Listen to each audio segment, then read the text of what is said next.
032 hours. The Zagros mountain range, western Iran, an RQ-170 Sentinel stealth drone has been orbiting at 63,000 feet for 9 hours.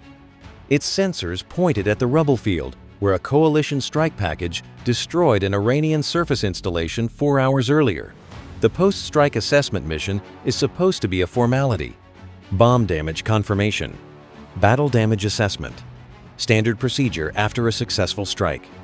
What the drone's ground-penetrating radar returns instead is not rubble sitting on solid rock. It is rubble sitting on empty space. 400 feet of empty space. The analyst reviewing the feed aboard the USS Abraham Lincoln leans toward his screen and runs the return twice because what the synthetic aperture radar is showing should not exist. A network of excavated chambers directly beneath the destroyed surface facility, extending laterally through the limestone shelf, in a pattern that suggests years of construction and a level of engineering investment that does not match anything in the intelligence community's current assessment of what this site was supposed to be. The surface base was real. It was also a lid, and what was under the lid is still intact because the strike that destroyed everything visible on the surface never reached it. Then, the atmospheric sampling system on the RC-135V rivet joint orbiting at altitude above the Iranian plateau flags, something that removes all remaining ambiguity. Uranium-235 particulates. Trace concentrations, but measurable, consistent, and emanating from a ventilation exhaust shaft that appears on no architectural drawing in any intelligence database. The shaft is venting from below the rubble, below the destroyed surface installation, below 400 feet of limestone and granite. Something down there is still running. Iran did not just build a hardened nuclear facility, they built a decoy-hardened facility above it, accepted the loss of the decoy, and waited to see if the coalition would stop looking after the first strike. For 3 years, the surface base absorbed every satellite pass, every signals intelligence collection, every overhead imagery review, drawing attention and resources toward itself and away from the real program running beneath it. It is the oldest concealment trick in existence, scaled to the price of a mountain and the patience of a government that has been running denial and deception operations against Western intelligence for 40 years. The decoy absorbed the strike. The real facility survived, and Iran's nuclear program continued exactly as planned, 2 shifts below the crater.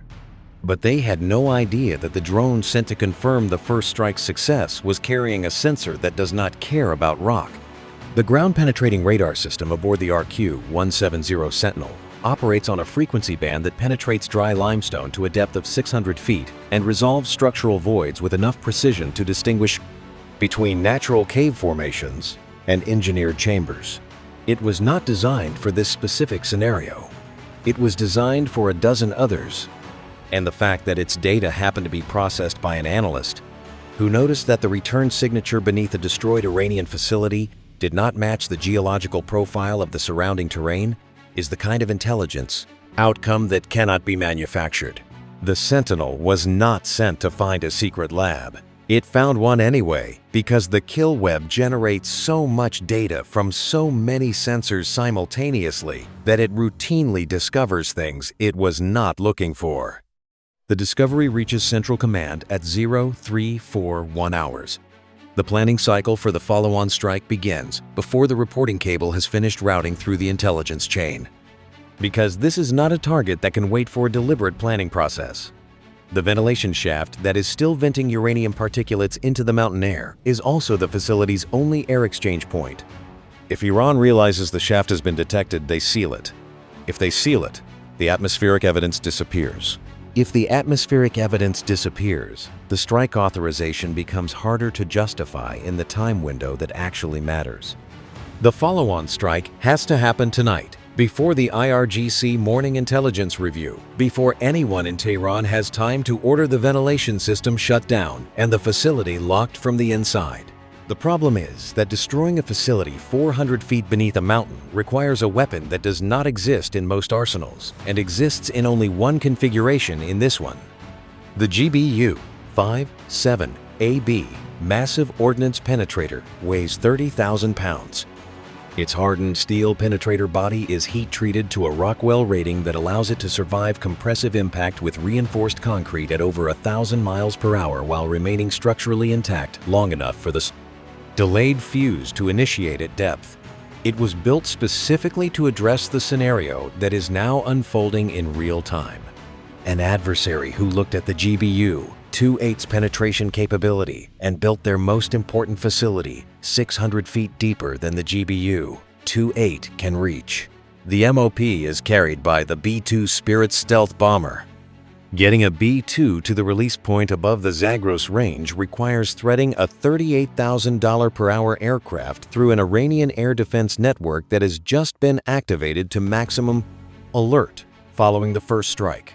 The IRGC is not passive. They anticipated that a coalition strike on the surface installation would be followed by reconnaissance, and they have spent the past 4 hours repositioning every mobile air defense asset. They still have operational capability with into the Zagros valleys and canyon approaches that a follow-on strike package would have to transit. The surface facility was the trapdoor. The air defense repositioning is what they put behind the trapdoor. What Iran's air defense commanders are doing right now is intelligent, and it is exactly what a competent military does when it expects a second strike. They have pulled their most capable remaining systems, Bavar, 373 batteries and legacy Hawk installations, off fixed positions where U.S. signals intelligence had them located, and moved them into terrain-masked positions in the granite canyon floors where they cannot be detected by radar hunting aircraft until the moment they activate. Their fire control systems. They are operating on hardened fiber optic data links instead of radio communications, specifically because they know U.S. electronic warfare aircraft are listening to every radio frequency in the theater. Passive sensors tracking heat signatures reflected off canyon walls instead of radar emissions that would instantly reveal their positions. The coalition flight package crosses the border at 0418 hours. It includes 2 B-2 Spirits at altitude carrying the MOPs, a 4-ship of Israeli F-35 Iadir aircraft providing penetration support, a pair of EA-18G Growlers suppressing Iranian electronic communications, and a low-altitude escort element of Jordanian F-16 Block 60 aircraft, whose job is to suppress any air defense activation in the canyon approaches before the B-2S reach their release point.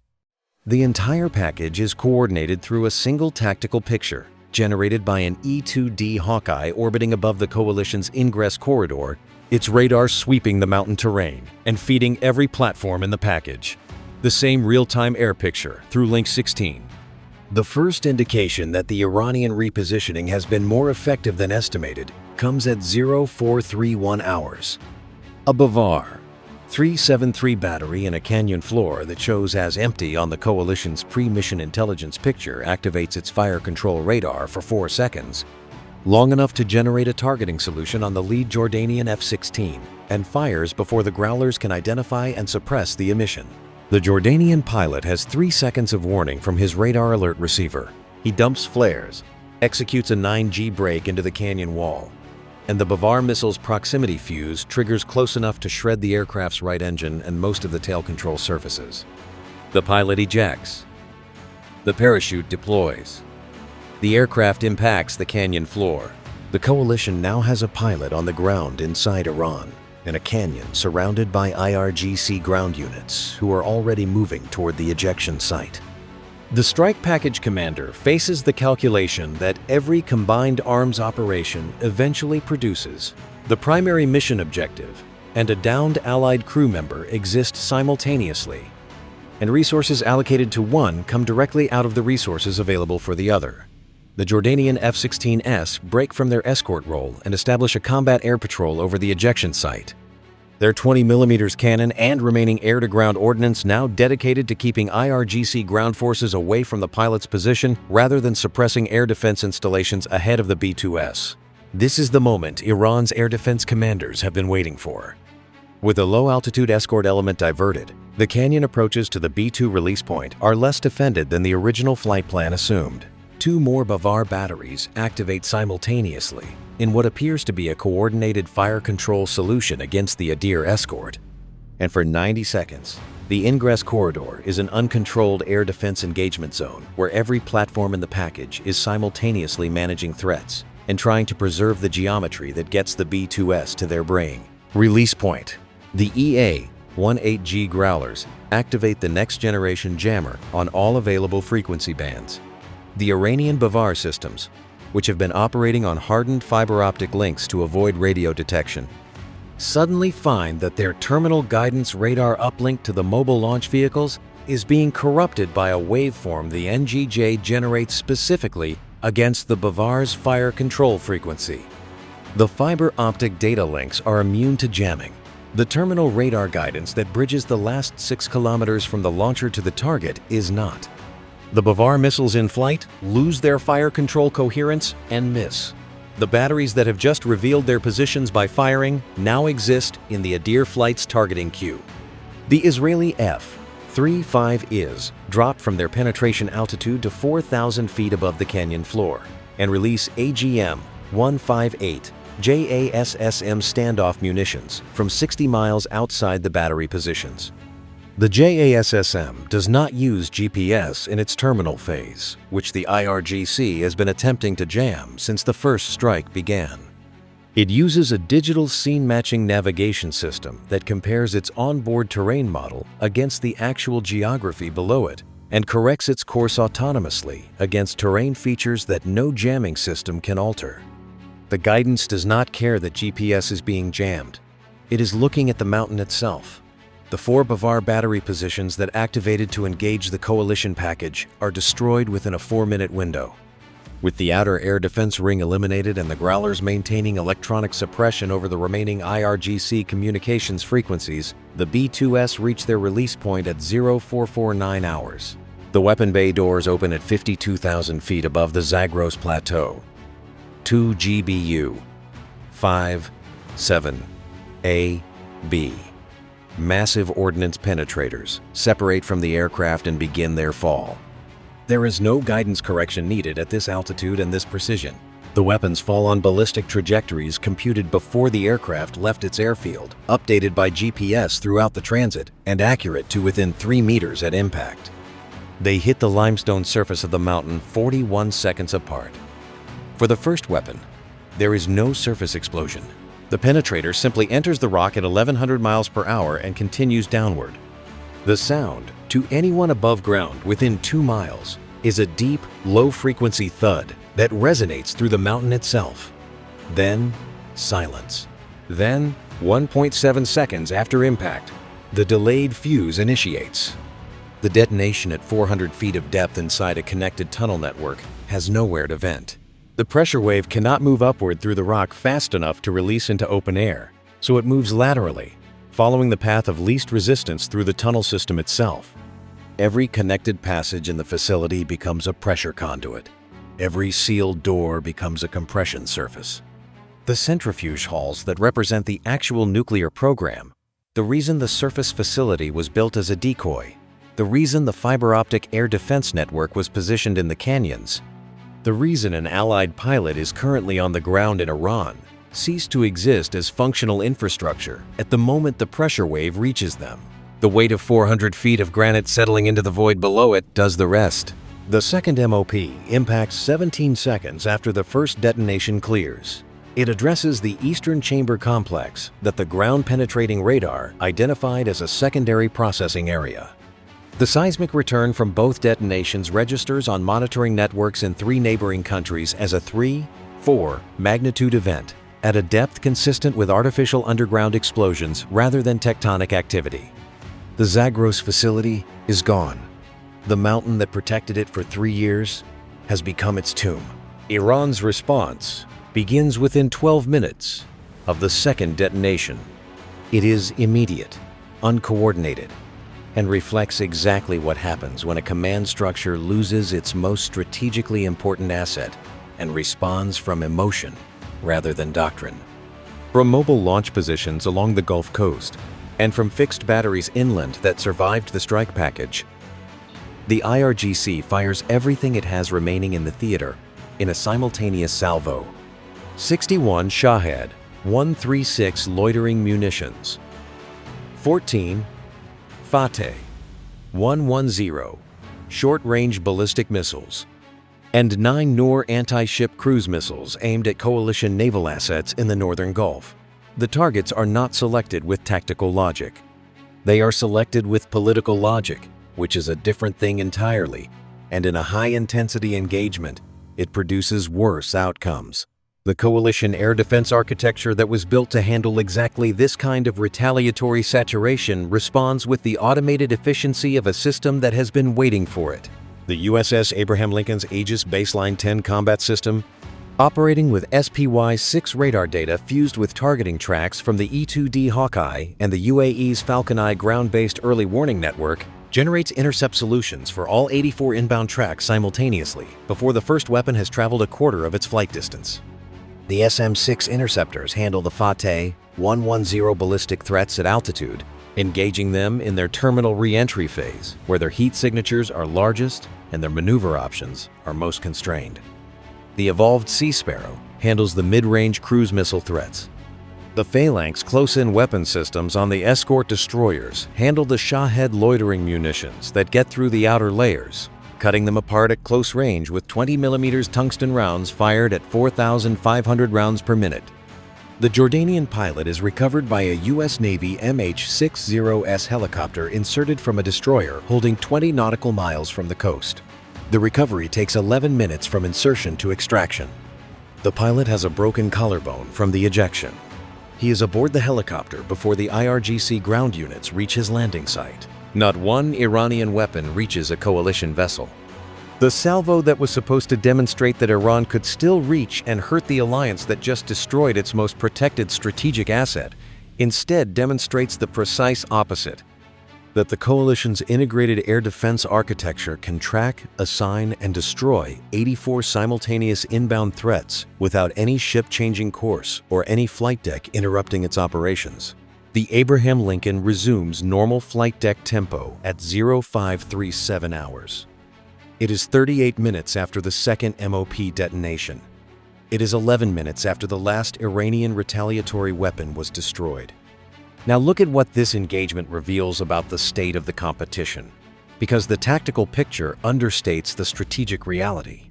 Iran spent an estimated $7 to $9 billion over 15 years constructing the decoy and depth concealment architecture that was destroyed in this single night. The surface facility cost roughly $800 million to build and was designed specifically to be visible enough to satisfy Western intelligence assessments, while the real program ran beneath it. The tunnel network and centrifuge halls below it cost somewhere between $3 and $4 billion and took 11 years to excavate and equip. The fiber optic air defense network in the Zagros approaches cost another $2 billion to install and was specifically engineered to defeat the electronic warfare capabilities the U.S. had demonstrated in previous engagements. Every element of the plan was built against a specific U.S. capability limitation. Every element was defeated by a U.S. capability that was developed after the plan was designed. The decoy was defeated by a ground-penetrating radar system that was not in operational service when the decoy was designed. The concealment was defeated by an atmospheric sampling capability that could detect uranium particulates at trace concentrations from an altitude of 60,000 feet, a technique that was not publicly disclosed until after the Iranian facility was already built. The air defense network was defeated by a terminal guidance system that does not require GPS and cannot be fooled by terrain jamming, a technology that was not integrated into the coalition's strike package until 2 years after the Bavar network was installed. And the retaliatory salvo was defeated by an Aegis architecture and SPY-6 radar combination that can track 84 simultaneous threats because the previous generation could only track 40. The Iranian program was not defeated by superior hardware. It was defeated by the gap between when Iran designed its defenses and when the coalition actually showed up. A 15-year construction program built against the threat model of the year it was funded runs into the threat reality of the year it is used. That gap, compounded across every system and every layer of defense, is what produced the outcome tonight. Iran built a fortress. The fortress was built to 2009 specifications. It was attacked with 2024 capabilities. The architecture that was supposed to be invulnerable was invulnerable against a threat that no longer exists. The ventilation shaft that gave the facility away is still venting into the mountain air. The atmospheric sampling system on the rivet joint is still processing the returns. Except now the particulates are not uranium-235 from an active enrichment program. They are debris from a collapsed tunnel system. The difference between those two readings is the distance between an active threat and a permanent one. The carrier strike group continues its patrol. The coalition returns to standard operating posture. The mountain above what used to be Iran's most protected nuclear program looks exactly as it looked before the strike. -6 feet of ridgeline elevation that will not be measured by anyone who does not already know where to look. The patrol jets launch on schedule. The fleet holds course. The only thing visible on the surface is that the surface looks the same. Below it, something that took 15 years to build and was designed to be impossible to reach was reached, identified, and destroyed in a single night because a drone on a post-strike assessment mission pointed its sensors at rubble and found empty space underneath it. If you want to understand how the sensor architecture that made this discovery possible actually works, and what it means for every underground program that any adversary currently believes is undetectable, subscribe. We break down the real capability behind these operations, not the version that appears in public statements. And tell me in the comments, if Iran had sealed the ventilation shaft before the drone arrived, does the ground-penetrating radar still find the facility? Think about what that changes and what it does not. The answer tells you exactly which part of this detection chain is the actual key. The scenario described in this video is a technical and tactical analysis based on real military assets, published defense specifications, and documented regional tensions. The specific operational sequences are hypothetical dramatizations created to illustrate U.S. Air Force, Navy, and coalition integrated strike doctrine and multi-domain operational architecture